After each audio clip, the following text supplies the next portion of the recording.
আসসালামু আলাইকুম। শুরু করছি প্রণয়ের অমলকাব্য উপন্যাসের পর্ব ১৩। লেখক D.R.M. সোহাগ, পাঠিকা জাহারা সুলতানা। শুদ্ধ মায়রার সামনে দাঁড়িয়ে বলল, তোমার নাম কি? মায়রা খেতে খেতে মৃদু হেসে বলল, জি, মায়রা ইসলাম। শুদ্ধর নজর মায়রার ডান গালে পড়লে অবাক হয়। হঠাৎই প্রশ্ন করে, তোমার গালে কি হয়েছে? মায়রার এক প্লেট ফুচকা খাওয়া শেষ। অপর প্লেটের লাস্ট ফুচকা মুখে পুরে চিবিয়ে চিবিয়ে পুরোটা শেষ করলো। ঝালে চোখে পানি জমেছে। ঝাল পাত্তা না দিয়ে গলা নামিয়ে বলল, আপনার বন্ধু আমায় সাদাসিধে পেয়ে মেরেছে, বুঝলেন? ইরফান ভ্রু কুঁচকে মায়রার দিকে চেয়ে আছে। মায়রা ইরফানের দিকে তাকিয়ে বলল, আর কখনো যদি মেরেছেন না, আপনার নামে মামলা দিব, বুঝলেন? বউ পেটানো ভালো কাজ নয়, জানেন না? ইরফান রেগে এগিয়ে আসতে নিলে মায়রা প্লেট দুটো রেখে রাস্তার এপার থেকে ওপারে যাওয়ার জন্য দৌড় দেয়। আরেকবার যদি থাপ্পড় দেয়, নয়তো হাত টেনে ধরে সব পচে যাবে সেই ভয়ে দৌড় দিচ্ছে।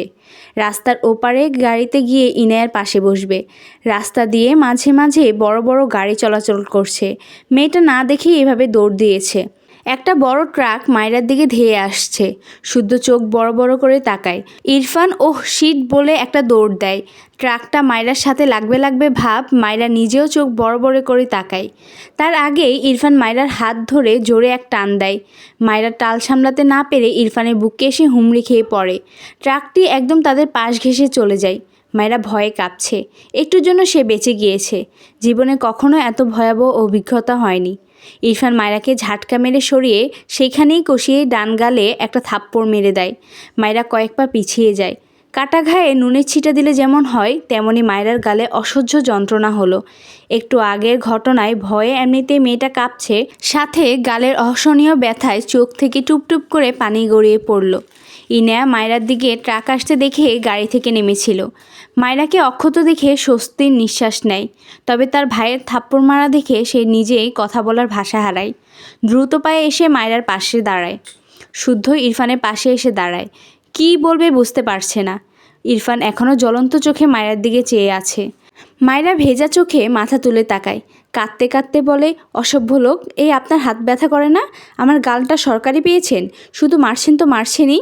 এমন লোহার মতো হাত দিয়ে এই নরম গালে মারতে একটুও মায়া করে না, পাষাণ লোক।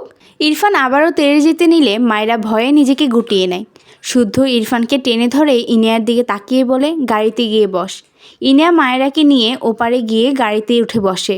মায়রা গাড়িতে বসে চোখের জল নিয়ে মৃদু এসে বলে, আপু তুমি ফুচকা খেয়েছো? ইনিয়া শান্ত চোখে মায়রার দিকে তাকায়। মেয়েটার গাল থেকে কিছুটা রক্ত বেরিয়েছে। ইনিয়ার খুব খারাপ লাগলো। তার ভাই মেয়েটাকে বারবার এভাবে মারছে কেন? বোন হিসেবে তার নিজেরই গিল্টি ফিল হচ্ছে। মায়েরা চোখ মুছে বলল, আপু মন খারাপ করেছো তোমার সাথে বসে ফুচকা খাইনি বলে? তোমার জাদ্রেল ভাই, বুঝলে? তাই কথা না বাড়িয়ে ওখানে বসে খেয়েছি। আরেকদিন তুমি আমি একসাথে খাবো, আচ্ছা? ইনায়া কিছুই বলল না। এই মেয়েকে তার রোবট লাগছে। মায়েরা অনেকবার ডাকলো। ইনায়ার কোনো উত্তর না পেয়ে মুখটা মলিন হয়ে গেল। ঘাড় বাঁকিয়ে জানালা দিয়ে বাইরে তাকালো। সব অন্ধকার। ঠোঁট বাঁকিয়ে মলিন হাসলো। বিড়বিড় করলো, মিস ইউ বাবা মা। ইরফান শান্ত চোখে তার গাড়ির পানে চেয়ে আছে। শুদ্ধ রেগে বলল, তুই মেয়েটাকে এভাবে মারছিস কেন বলবি? ও তোর হাফ বয়সী একটা মেয়ে। একটু দয়ামায়া বলে তোর কিছুই নেই নাকি? ইরফান বেশ কিছুক্ষণ চুপ থেকে শুদ্ধের দিকে তাকিয়ে ভ্রু কুঁচকে বলল, মারলাম কখন? শুদ্ধ অবাক হয়ে বলল, মেয়েটার গাল কেটে গিয়েছে, তুই বলছিস মারলাম কখন? ইরফান নির্লিপ্ত কণ্ঠে বলে, বাঁচিয়ে শাস্তি দিয়েছি। স্টুপিডদের এভাবে শায়েস্তা করতে হয়। আরেকটা গাল অক্ষত আছে, এর জন্য শুক্রিয়া কর। শুদ্ধ অদ্ভুতভাবে তাকালো ইরফানের দিকে। ইরফান তো এমন নয়। শুধুমাত্র রেগে কখনোই এভাবে মারার মানুষ ইরফান নয়। রাগ বেশি ঠিক আছে, কিন্তু এভাবে ধূপধাপ মারার স্বভাব তো ইরফানের নেই। তার কলার ধরা পর্যন্ত সীমাবদ্ধ থাকে। সেখানে ওই বাচ্চা মেয়েটাকে ধূপধাপ মেরে দিচ্ছে। শুধু ভ্রু কুঁচকে জিজ্ঞেস করে, দেখ, যদি একেবারেই মেয়েটাকে মানতে না পারিস তবে ডিভোর্স দিয়ে দে। এভাবে ধূপধাপ মারিস না। শুনেছি মেয়েটার বাবা নেই। এত কম বয়সে বিয়ে দেওয়ার পর তুই এরকম বিহেভ করছিস। মামা কাজটা একদমই ঠিক করেনি। তুই কেমন জেনেই তারপর এভাবে বিয়েটা দেওয়া সত্যিই খারাপ হয়েছে। যাকগে, আমি তোদের ডিভোর্সের ব্যবস্থা করছি। ইরফান শুদ্ধর কলার ধরে দাঁতে দাঁত চেপে বলল, আমার ব্যাপারে নাক গলাতে বলেছি তোকে? শুদ্ধ অদ্ভুতভাবে তাকালো ইরফানের দিকে। সে তো ভালো কথাই বলেছে, এর আবার কি হলো? চোখ ছোট ছোট করে বলল, তোরই তো উপকার করতে চাইছি। ইরফান কিছু বলল না। শুদ্ধর কলার ছেড়ে গটগট পায়ে এগিয়ে গেল গাড়ির দিকে। শুদ্ধ চিন্তিত বদনে ইরফানের পানে চেয়ে গাল চুলকালো। এই ইরফানের হাবভাবটা কি? এই বলছে বউ মানে না, আবার ধূপধাপ মেরে দিচ্ছে, ডিভোর্স করাতে চাইলে নাক গলাতে নিষেধ করছে। কি আজব পাবলিক! এক মানুষ অথচ ক্যারেক্টার কতগুলো। ইরফান গাড়ির দরজা খুলে ড্রাইভিং সিটে বসে। সিটে মাথা এলিয়ে ডান হাতের কোনোই জানালার উপর রেখে মুষ্টিবদ্ধ হাত কপালে ঠেকিয়ে চোখ বুজে রাখে। কিছুক্ষণ পর চোখ খোলে। সামনে আয়নায় চোখ পড়লে মায়রার লালিত ডান গাল ভেসে ওঠে দর্পণে। ইরফান ভ্রু কুঁচকে তাকায়।